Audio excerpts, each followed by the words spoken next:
L'intitulé de la matière, c'est les systèmes grammaticaux. Ce cours est destiné aux étudiants sortants, c'est-à-dire les 5e années PES de l'École normale supérieure d'Oran. Le premier cours, c'est un cours introductif où on va parler de la grammaire d'une manière générale, de son histoire, de son évolution et de quoi elle consiste. Et pour ce, je renvoie les étudiants vers l'ouvrage de Histoire de la grammaire française de Jean-Claude Chevalier dans la collection Que sais-je, où ils peuvent avoir plus d'informations et plus de connaissances concernant le cours d'aujourd'hui, où je vais résumer d'une manière générale les différentes grammaires et l'histoire de la grammaire. Quand on parle de grammaire, on parle de cette étude systématique des éléments qui constituent une langue. Et par extension, on nomme aussi grammaire un manuel ou un ensemble de documents qui décrivent les règles grammaticales d'une langue. La grammaire étudie les règles qui régissent une langue et donnée et permettent de construire un énoncé reconnu comme étant correct. Cette grammaire peut être divisée en deux, une grammaire prescriptive et une grammaire descriptive. Et la différence entre les deux, c'est que cette grammaire prescriptive, elle va procéder par jugement, elle va classer les énoncés comme étant corrects ou incorrects selon un code et selon des règles qu'on appelle des règles ou bien une langue standard, alors que la grammaire descriptive, c'est une grammaire qui va décrire les langues sans pour autant porter des jugements. Et vous pouvez revenir sur ça lorsque vous avez fait Ferdinand de Saussure et ce passage de la grammaire dite normative qui existait avant et le passage à la linguistique de Ferdinand de Saussure qui est beaucoup plus descriptive que prescriptive. Si on va revenir à la grammaire normative est généralement enseignée à l'école primaire et secondaire. Cependant, le terme école de grammaire est un peu historiquement reconnu comme étant une école attachée à une cathédrale ou à un monastère qui enseigne la grammaire latine aux futurs prêtres et moines. Et puis la forme la plus ancienne de cette école de grammaire faisait référence à une école qui enseignait aux élèves comment lire, numériser, interpréter et déclamer des poètes grecs et latins, dont Homère, Vigile et bien d'autres. Ceci ne doit pas être confondu, bien sûr, avec les écoles britanniques modernes de la grammaire. Après cette présentation de la grammaire, je passe maintenant à une présentation d'une discipline qui est distincte de la grammaire, mais qui s'intéresse aussi au même objet d'étude qui est l'étude de la langue. Et donc cette discipline, c'est la philologie. Et puis la philologie avait pour objet l'étude des textes, notamment et beaucoup plus des textes littéraires, des textes anciens, des textes passés dans des langues qui sont mortes ou bien qui ne sont pas accessibles aux lecteurs. Cette discipline est née en Alexandrie au IIIe siècle avant Jésus-Christ et elle est née lorsqu'on s'est aperçu que des mots, des tours et des vers entiers d'Homère sont devenus incompréhensibles pour les Grecs. Donc elle s'est développée surtout à partir de l'humanisme et de la Renaissance pour assurer au mieux la lecture des textes grecs, latins puis hébraïques. Il faut dire que l'objet de la philologie, c'est beaucoup plus un objet scientifique en dépit de ce que Saussure dit et pense. Son objet, c'est beaucoup plus la compréhension d'un texte passé. Toute sa méthode est constituée logiquement à partir de cet objet, c'est-à-dire que la connaissance de la langue, et lorsque je dis connaissance de la langue, je dis la phonologie, la grammaire, la sémantique de cette langue, n'est qu'un moyen et qu'une partie de la recherche du philologue. Et c'est ce qui explique la partialité de Saussure dont tout le programme était de fonder une autre science, comme on a vu, une science où la langue est envisagée en elle-même et pour elle-même. Passons maintenant à la grammaire et puis à la linguistique, parce que tout simplement il y avait ce passage lors de l'avènement de Ferdinand de Saussure, de cette grammaire dite normative à cette linguistique qui est descriptive et puis qui est scientifique.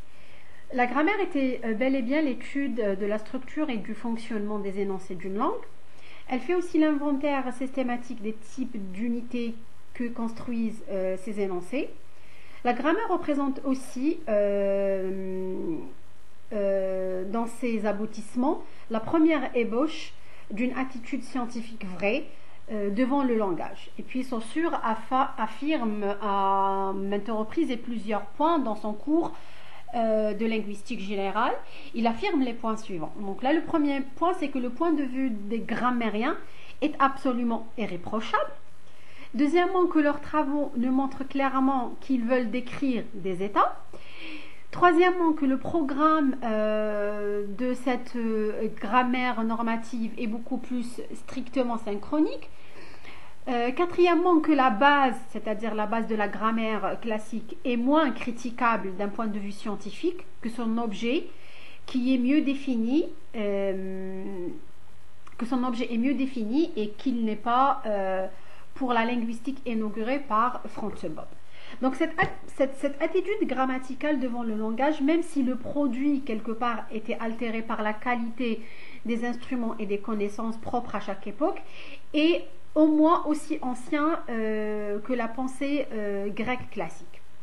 Elle est d'ailleurs moins vulnérable par ses erreurs ou ses lacunes que par la confusion presque totale qu'elle a toujours encouragée entre deux points de vue différents.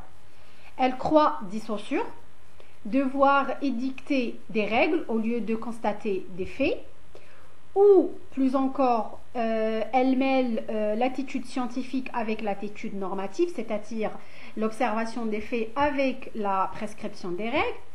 Donc il est sans doute de préciser que la linguistique ne substitue pas à la grammaire dans sa fonction pédagogique et normative d'une part, et que d'autre part, elle n'a pas la prétention d'annuler purement et simplement tous les résultats auxquels était parvenue la grammaire d'une langue. Sans peut-être un peu, on essaye un peu de les éclairer, de les corriger, de les réorganiser pour les justifier quelque part sur le plan scientifique. Comprennent par exemple le cas de l'adverbe en français. Les grammairiens avaient bien vu sa fonction qui est d'être un déterminant du verbe. Par exemple, marcher très vite. De l'adjectif très beau ou de l'adverbe c'est beaucoup trop tôt. Leur erreur était toujours d'ajouter à cette définition fonctionnelle correcte des définitions sémantiques qui ne sont pas toujours pertinentes ou des définitions formelles contradictoires avec des critères fonctionnels. Sous prétexte que, par exemple, bien et beaucoup ont toujours la même forme. Donc, il est périlleux de dire ce sont toujours des adverbes, mais qu'ils peuvent fonctionner comme étant des adjectifs ou bien des pronoms. Ce qui empêche par ailleurs de voir qu'ils fonctionnent aussi parfois comme étant des substantifs. Par exemple, beaucoup n'est qu'un pronom dont il y a beaucoup de bouches qui parlent. Donc opposer quelque part, pour finir, la grammaire et la linguistique par esprit de corps ou par routine est encore trop souvent l'attitude rétrograde et stérile des puristes, qu'ils soient ces puristes-là des enseignants, des chercheurs ou non. Donc là, je passe maintenant au quatrième point de notre cours, qui est la grammaire comparée. Et puis, cette attitude comparatiste et cette grammaire comparée date du 19e siècle avec la découverte du sanskrit par les savants et les chercheurs occidentaux. Et cette découverte des ressemblances qui existent entre cette langue, le latin et le grec, les a incités quelque part à chercher les liens de parenté qui existent entre les langues. Si on parle un petit peu de cette grammaire comparée, il faut dire, comme je l'ai bien cité, qu'elle coïncide avec la découverte du sanskrit vers le XVIIIe siècle.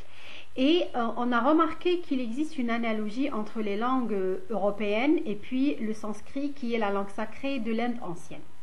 Et c'est à partir de là que beaucoup et une série d'études commencent pour prouver l'existence d'un lien de parenté entre ces langues. Qui ont été longtemps considérées comme étant des langues mères, de l'Inde et de l'Europe. Donc là, les grammairiens vont effectuer des études poussées où ils prennent énormément de temps. Et après ces études poussées-là, ils vont découvrir qu'il y a une langue plus lointaine qui rassemble toutes ces langues-là. Et cette langue-là, c'est l'indo-européen.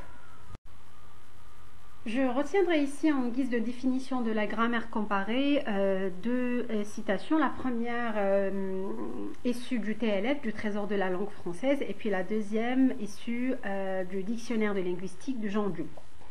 Donc pour le TLF, la grammaire comparée, c'est la comparaison entre les systèmes grammaticaux de deux ou bien de plusieurs langues en vue de faire ressortir les parentés ou les affinités de celles-ci. Ça veut dire qu'on prend des langues, on va apprendre leurs systèmes grammaticaux, on va essayer de comparer leurs systèmes grammaticaux pour pouvoir avoir une idée sur la parenté et l'affinité que peuvent avoir ou pas ces langues.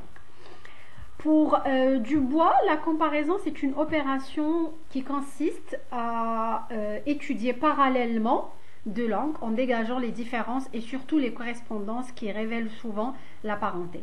Là, pour Jean Dubois, il s'agit d'un classement où on va noter les différences et les correspondances et c'est à partir de ces correspondances-là qu'on pourra éventuellement parler de parenté entre ces langues-là. Et donc là, les deux citations résument quelque part l'objet d'étude et l'objectif de cette réflexion comparatiste de la grammaire comparée.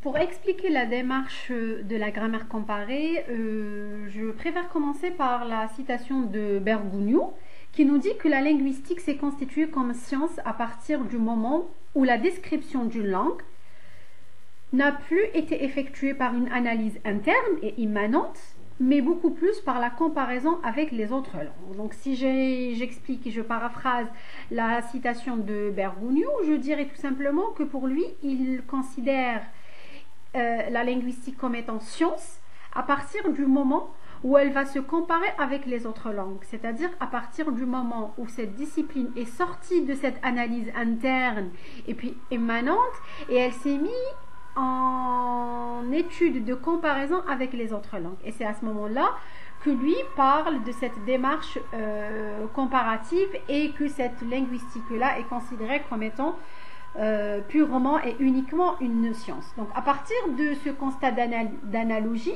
signalé par le rapprochement du sanskrit avec le grec et le latin dans un premier temps, puis le sanskrit avec un grand nombre de langues européennes, qu'elles soient ces langues européennes anciennes ou bien modernes, les premiers comparatistes ont fait l'hypothèse qu'il existe entre ces langues des différentes sortes d'affinités ou bien de parenté, comme on préfère les appeler, et qu'il fallait vérifier ces parentés-là selon les perspectives suivantes. Donc là, la première perspective, c'est que les langues possèdent par héritage des transformations d'une même langue souche, inconnue mais accessible par construction et reconstruction, et qu'il est possible, au moyen de la comparaison de leurs éléments grammaticaux, d'établir des correspondances formelles entre ces langues.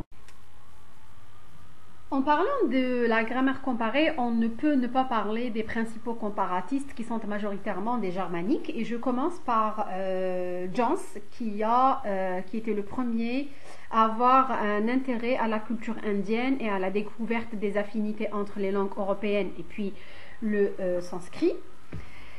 Schlegel, qui compare la langue à un organisme vivant. D'où le concept de naissance, de vie et de mort de langue avec lui. Pour la première fois, on va voir l'idée d'une grammaire comparée. Et puis vous avez Rask qui souligne le primat des éléments grammaticaux sur les éléments lexicaux et qui porte le risque d'être emprunté par une langue à une autre langue. Après, vous avez Franz Bopp, que vous connaissez déjà, que vous avez déjà vu en première année, qui est le premier à rédiger une grammaire comparée des langues indo-européennes. Et Schleicher, qui a écrit l'abrégé de la grammaire comparée des langues indo-européennes, qui est une sorte de bilan des connaissances de l'époque et une synthèse du savoir linguistique. Cette œuvre se rend par sa formation initiale. Il a le goût un peu pour le classement et il y a une forme et il a été présenté sous forme d'arbre généalogique.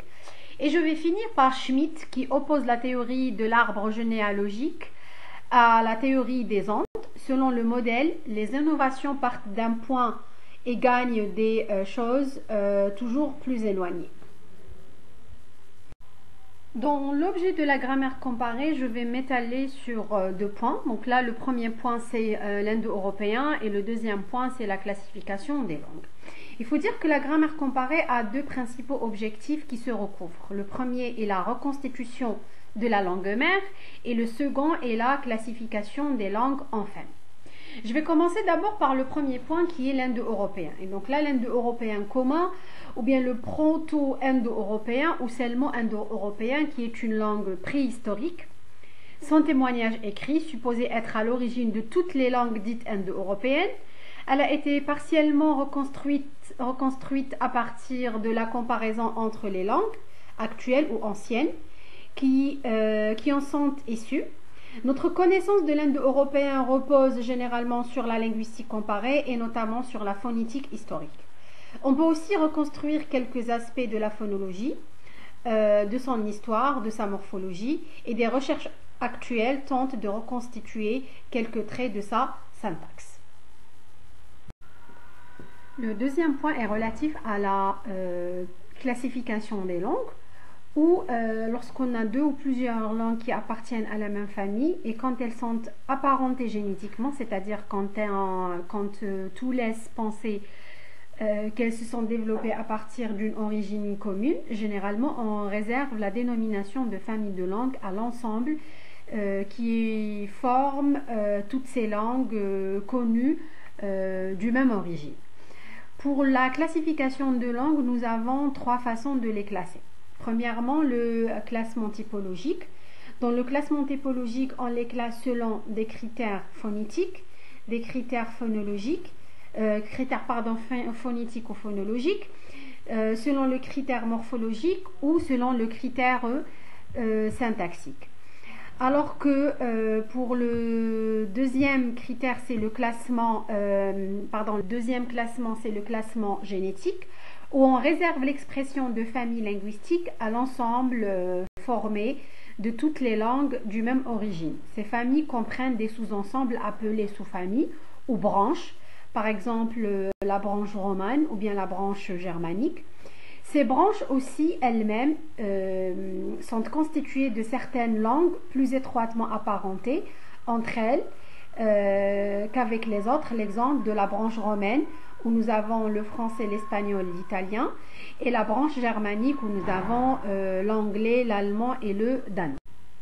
En guise de conclusion, je réserverai ma conclusion sur tout ce qui a été dit sur la grammaire comparée parce que c'est à partir de là où notre module va vraiment commencer, à savoir le module des systèmes grammaticaux. Et j'aimerais bien conclure sur tout ce qui a été dit sur la grammaire comparée et dire que bien que la grammaire comparée soit vraiment une étude scientifique par son objet, par sa méthode, elle n'arrivait pas du tout à se constituer comme étant une science de la langue parce que les analyses qu'elle effectue n'ont pas eu un seul objectif d'étude qui est la langue, mais l'objectif c'était beaucoup plus la comparaison dans un but de découvrir la langue mère. Son évolution à la deuxième moitié du 19e siècle donnera la linguistique historique avec l'école des néo-grammairienne ou bien ce que nous appelons communément les néo-grammairiens.